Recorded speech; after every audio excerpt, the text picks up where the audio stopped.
मैले चुनाव जितेको 1 वर्षभित्र रौतहट 4 का सुकबासीलाई मैले समस्या समाधान गरेर तपाईलाई लाल ऊर्जा दिलाउनलाई कुनै কথা छैन। 1 वर्षभित्र सुकबासी समस्याको रौतहट 4 का जनताको म समाधान गर्न सक्छु। म योजना छ कार्यक्रम छ। त्यसैले यहाँहरु सबैलाई म आज धन्यवाद दिन चाहन्छु। एउटा अभियान सुरु भएको छ, यो अभियान अगाडि बढाऊ र विकास समितिको यात्रामा हामी अगाडि बढाऊ र मधेसलाई भ्रष्टाचार मुक्त प्रदेश र रौतहट 4 लाई अब विश्वका नागरिकहरूले पनि पर्यटकहरूले पनि आएर हेर्न पर्ने अवस्थामा पुर्याउने छु। ढुक्क हुनुहोस्,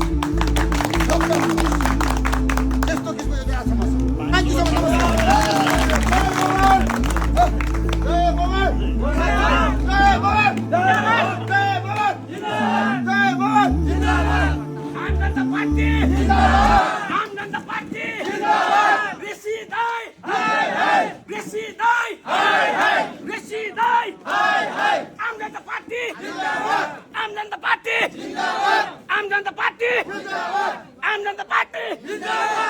धन्यवाद।